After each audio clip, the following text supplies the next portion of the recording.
செய்தியை கேட்டுக்கொண்டிருக்கிற பார்த்து கொண்டிருக்கிற சகோதரனுடைய சகோதரியே, ஆண்டாண்டு காலம் அழுது புரண்டாலும் மாண்டவர் வருவரோ இம்மாநிலத்து என்ற ஒரு பழமொழி இருக்கிறது. அந்த பழமொழியை பொய்யாக்கினார் நான் பிரசங்கிக்கிற ஆண்டவராகிய இயேசு கிறிஸ்து. அந்த பழமொழியை பொய்யாக்கினார் நாங்கள் ஆராதிக்கிற ஆண்டவராகிய இயேசு கிறிஸ்து. இப்படியே நான் கடந்த 9 நற்செய்திகளிலும் உங்களுக்கு நான் சொல்லிக்கொண்டே இருக்கிறேன். இந்த 10வது நற்செய்தியிலும் நான் உங்களுக்கு சொல்லுகிறது மரணத்தை ஜெயித்த சரித்திர புருஷர் அந்த இயேசுவை பற்றி தான். அவர் மரணத்தை ஜெயித்த சரித்திர புருஷர் என்பதனாலே தான் அவரை தெய்வம் என்று சொல்லுகிறேன். மறுபடியும் உங்களுக்கு சொல்லுகிறேன். அப்படி யாராவது ஒருவர் சரித்திரத்தில் இருந்தால் சொல்லுங்கள், அவரை தெய்வமாக ஏற்றுக்கொள்ள நாங்கள் தயாராக இருக்கிறோம். நான் தயாராக இருக்கிறேன். நான் ஒரு நற்செய்தியிலே உங்களுக்கு சொல்லி இருக்கிறேன்.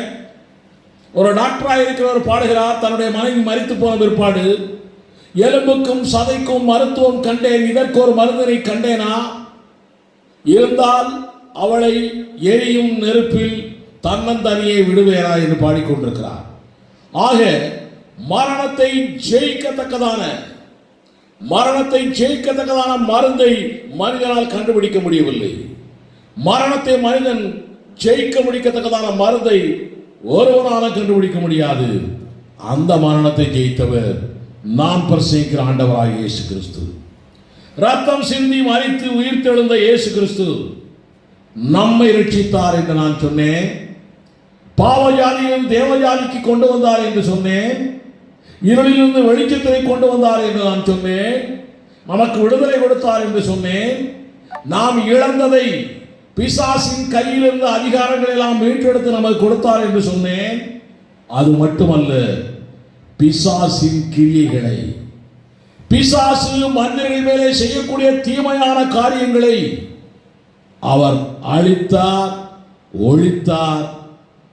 நன்மையை செய்ய இந்த பூமிக்கு வந்தார். பிசாசுடைய வேலை என்ன தெரியுமா? திருடவும் கொல்லவும் அழிக்கவுமே பிசாசு வந்திருக்கிறார். நமக்குரிய ஆசீர்வாதத்தை திருடுவான், நமக்குரிய சுகத்தை திருடுவான், சமாதானத்தை திருடுவான், சந்தோஷத்தை திருடுவான், நமக்குரிய உயர்வை திருடுவான். அவை எல்லாவற்றையும் அழிப்பான். ஆண்டவராய் இயேசு கிறிஸ்துவோ அந்த பிசாசின் கிரியைகளை அழிக்கும்படிக்க இந்த பூமிக்கு வந்தார். நன்மை செய்கிறவராகவே வந்தார். அப்போஸ்தலர் 10:38 சொல்லுகிறது, பிசாசின் வல்லமையில் அகப்பட்ட யாவரையும் குணமாக்குகிறவராய் சுற்றி தீர்ந்தார் என்று எழுதப்பட்டிருக்கிறது. ஆக இயேசு கிறிஸ்து பிசாசுடைய கிரியைகளை அழிப்பதற்காக வந்திருக்கிறார். பிசாசின் கிரியைகள் என்ன? இது ஒரு பெரிய கேள்வி. நம்ம எல்லாருக்கும், உலகத்தில் உள்ள மனிதன் அத்தனை பேருக்கும் வியாதிகள் வருகின்றன. இந்த வியாதி பொல்லாங்கானது. இந்த பொல்லாங்கானதை கொடுப்பவன் பிசாசு. இந்த வியாதி பிசாசால் வருகிறது. இந்த பிசாசு, உங்களுக்கு சொல்லுகிறேன், மனிதனுக்கு வரக்கூடிய எல்லா தீமையான காரியங்களுக்கும் 3 காரண காரியங்கள் இருக்கின்றன. ஒன்று மனிதன் செய்கிற பாவம், அந்த பாவத்தினால் வருகிற சாபம், அல்லது மூதாதையர்கள் மூலமாய் வருகிற சாபம், அல்லது பிசாசினால் வருகிற காரியம். ஆக இந்த 3க்குமே முழு பொறுப்பு பிசாசு தான். இந்த பிசாசினாலே தான் மனுஷனுக்கு வியாதி வருகிறது. இந்த வியாதியை ஆண்டவராய் இயேசு கிறிஸ்து சிலுவையிலே சுமந்து தீர்த்து விட்டார். அவருடைய தழும்புகளினாலே நாங்கள் சுகமானோம் என்று 1 பேதுரு 2:24 சொல்லுகிறது. ஆக ஆண்டவராய் இயேசு கிறிஸ்து சிலுவையிலே நம்முடைய வியாதிகளை எல்லாம் சுமந்து தீர்த்து விட்டார். இதை விசுவாசிக்கிற எவனோ அவனுக்கு நிச்சயமாய் வியாதியிலிருந்து விடுதலை கிடைக்கிறது. இதை நான் என்னுடைய சாட்சியாய் நற்செய்தி பாகம் 1 உங்களுக்கு விளக்கமாய் சொல்லி இருக்கிறேன். இதை கேட்டுக்கொண்டிருக்கிற சகோதரனே சகோதரியை மறுபடியும் உனக்கு சொல்லுகிறேன். இந்த இயேசு கிறிஸ்து பிசாசின் கிரியைகளை ஒழிக்கும்படிக்கே பூமிக்கு வந்த இயேசு கிறிஸ்து முதலாவது அவர் வியாதி என்ற பொல்லாத கிரியைகளை ஒழித்தார். இது யாருக்கு? அவரை விசுவாசிக்கிறவனுக்கு, அவரை ஏற்றுக்கொள்ளுகிறவனுக்கு, அவரை தெய்வம் என்று நம்புகிறவனுக்கு, அவர் சிலுவையிலே பிசாசின் கிரியைகளை ஒழித்தார் என்று நம்புகிறவனுக்கு வியாதியிலிருந்து விடுதலை கிடைக்கிறது. இரண்டாவது காரியம், வறுமையிலிருந்து, தரித்திரத்திலிருந்து, கடன் பிரச்சனையிலிருந்து விடுதலை கொடுத்தார் சிலுவையிலே. பிசாசின் கிரியைகளை சிலுவையிலே ஒழித்தார்.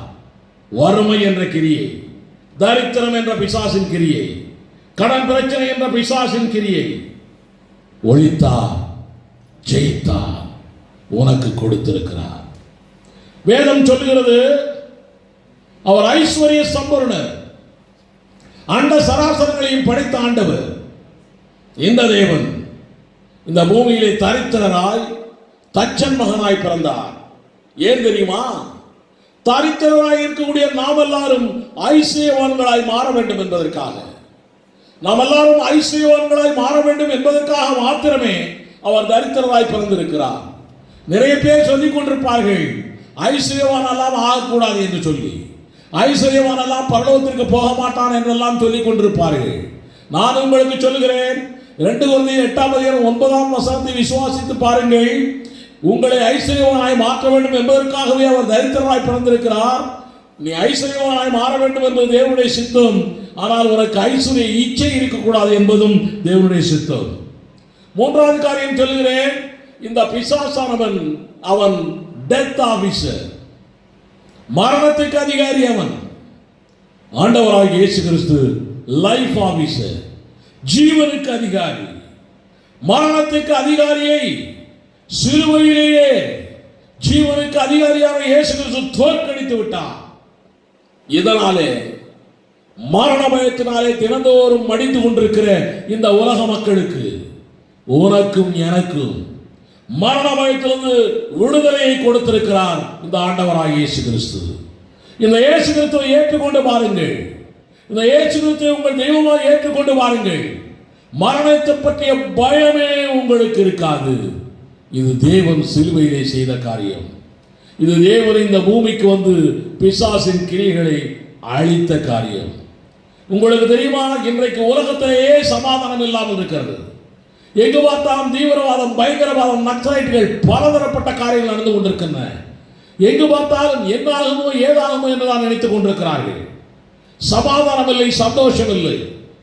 ஏசாயா 53:5 எழுதப்பட்டிருக்கிறது, சமாதானத்தை உண்டு பண்ண வேண்டும் என்பதற்காகவே இவர் சிலுவையிலே மரித்தார் என்று எழுதப்பட்டிருக்கிறது. ஆக இயேசு கிறிஸ்து சிலுவையிலே மரித்ததினாலே சமாதானம் உனக்கும் எனக்கும் எழுதப்பட்டாயிற்று. இந்த இயேசு கிறிஸ்துவை ஏற்றுக்கொண்டு பாருங்கள். உன் வாழ்க்கையிலும் என் வாழ்க்கையிலும் சமாதானம், சந்தோஷம் நிறைந்திருக்கும். கவலை இல்லை, கண்ணீர் இல்லை, கஷ்டம் இல்லை, எல்லாம் நீங்கி போகும். தெய்வீக சமாதானம், தெய்வீக சந்தோஷம், நிரந்தரமான சந்தோஷம், நித்திய சந்தோஷம் உங்களுக்கும் எனக்கும் வந்து சேரும். இன்னும் நான் சொல்கிறேன், கேட்டுக்கொள்ளுங்கள். அவர் சிலுவையிலே மரணத்தை வெற்றி சிறந்தவர். இதை நான் முதலாம் பாகத்தில் உங்களுக்கு சொல்லி இருக்கிறேன். வெற்றி சிறந்தவரின் பிள்ளையாய் நீங்களும் நானும் இருந்தால், வெற்றி சிறந்தவரின் மகனாய் மகளாய் விசுவாசிக்கிற பிள்ளையாய் நீங்களாய் இருந்தால், நானாய் இருந்தால், நமக்கு தோல்வியே வராது. தோல்வி நம்மை தொடராது. நம் வாழ்வு என்றைக்குமே வெற்றி வாழ்வுதான். இப்படிப்பட்ட பிசாசின் கிரியைகளை, வியாதி, வறுமை, கடன் பிரச்சனை, மரண பயம், சமாதான குறைவு, கவலை, கண்ணீர், கஷ்டம், தோல்வி, இப்படிப்பட்ட பிசாசின் கிரியைகளை எல்லாம் தன்னுடைய மரணத்தாலே, தன்னுடைய உயிர்த்தெழுதலினாலே அழித்தொழித்த இந்த இயேசு உங்களுக்கு வேணுமா? இந்த இயேசு உங்களுக்கு வேண்டாமா? இந்த இயேசுவை நீங்கள் ஏற்றுக்கொண்டால் பிசாசின் கிரியைகள், பில்லிசூனிய கட்டுக்கள் எல்லாவற்றிலிருந்து உங்களுக்கு ஜெயம் கிடைக்கும். நான் வாழ்கிறேன், நீங்களும் வாழுங்கள். நான் பிசாசின் கிரியை இல்லாமலே இன்றைக்கு ஜெயம் கொள்ளுகிறவனாய் இருக்கிறேன். தேவனாலே இதே நிலை உங்களுக்கு வரட்டும். நீங்களும் நானும் சேர்ந்து இந்த உலகத்தை ஆளுவோம். ஆமாம்.